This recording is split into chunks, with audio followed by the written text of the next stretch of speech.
Hello दोस्तों, आप सब कैसे हैं? बताइएगा कमेंट में। अगर आपको मेरी कहानी अच्छी लगती है तो चैनल को सब्सक्राइब भी करिएगा और ऐसे ही हौसला बढ़ाइएगा जिससे मैं अच्छी अच्छी वीडियो लेके आपके सामने आ सकूं।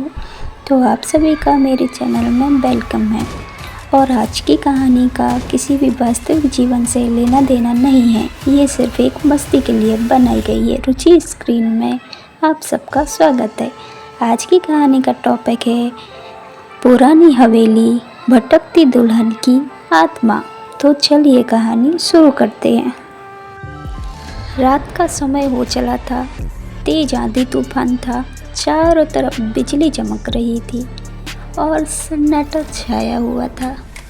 रविंद्र नाम का एक पत्रकार गांव में एक पुरानी हवेली की कहानी जानने के लिए आया हुआ था। गांव वाले बोले, साहब वहाँ मत जाइए, वो हवेली श्रापित है। रात को उसमें औरतों की चीखने की आवाज़ सुनाई देती है।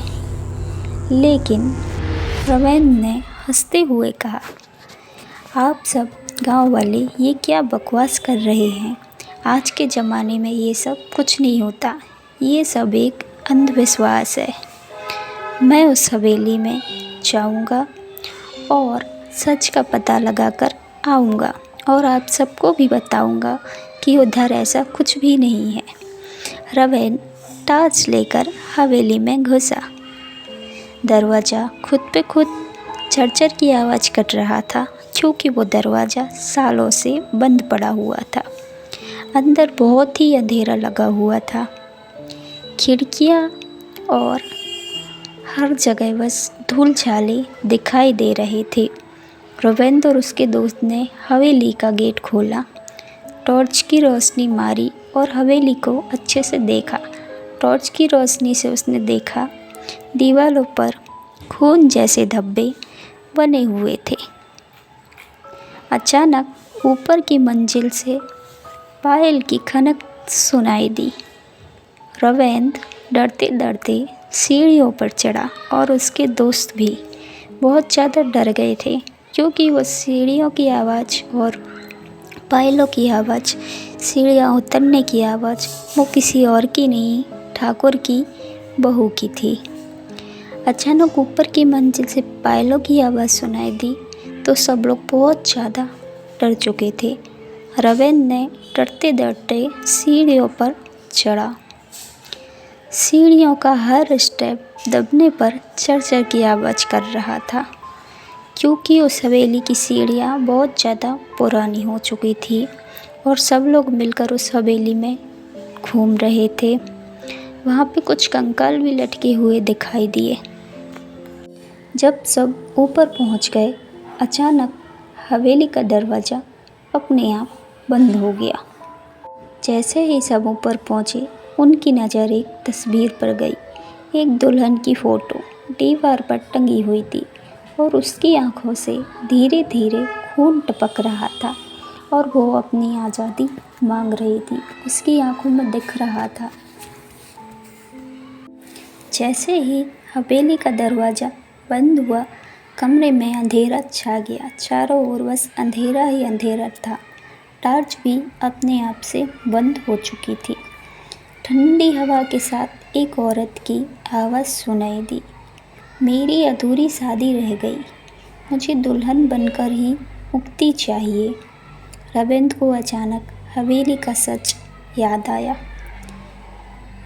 कहा जाता है कि इस हवेली के मालिक ने अपनी बहू को शादी की रात ही मार दिया था। उसकी आत्मा आज भी दुल्हन के जोड़े में भटकती है। सब दोस्त बहुत ज़्यादा डर चुके थे। खिड़की के चारों तरफ उस दुल्हन की ही आत्मा नजर आ रही थी।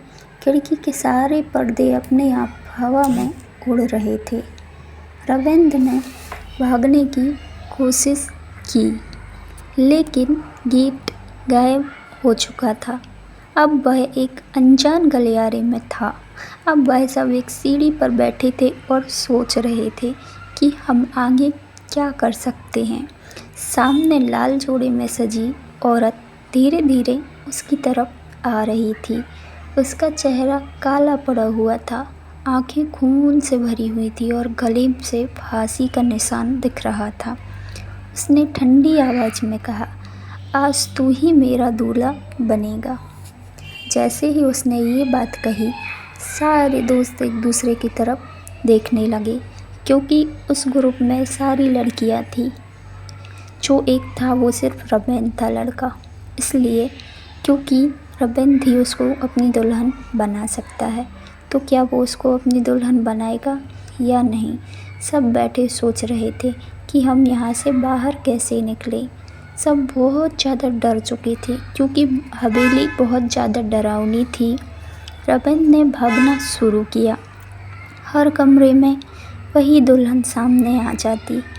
कभी वो आईने में दिखती, कभी दरवाजे के पीछे, कभी छत से उल्टी लटकती हुई दिखती। उसकी चीखें कान फाड़ देने वाली थी। वो दुल्हन बस रविंद को चारों तरफ दिखाई दे रही थी और बोल रही थी कि तुम मुझसे शादी करो। अचानक एक कमरे में उसने देखा दर्जनों कंकाल लटके हुए थे, जो शादी के जोड़ा पहने हुए थे। सबके हाथ में वही खून लगा हुआ था। आखिरकार रविंद्र ने चीखते हुए दरवाज़ा खोला और बाहर भागा। सुबह हो चुकी थी। वह गांव वालों के पास पहुंचा और सारी बात बताई। गांव वालों ने कहा, साहब आप कैसे बच गए? जो अंदर जाता है वो कभी लौटकर नहीं आता है। रविंद्र कांपते हुए बोला, मैं नहीं बचा, मैं तो सिर्फ एक मेहमान हूँ उस हवेली का। अगर आपको कहानी पसंद आई हो तो चैनल को लाइक करिएगा एंड सब्सक्राइब करिएगा। थैंक यू मेरी स्टोरी सुनने के लिए। आप सभी का बहुत बहुत धन्यवाद है। ऐसी ही कहानी रोज़ लाऊंगी। और मेरे चैनल को सब्सक्राइब करिए, कमेंट करिए और बताइए कैसी लगी कहानी। लाइक, शेयर एंड कमेंट करना नहीं भूलें। चैनल को सब्सक्राइब करें।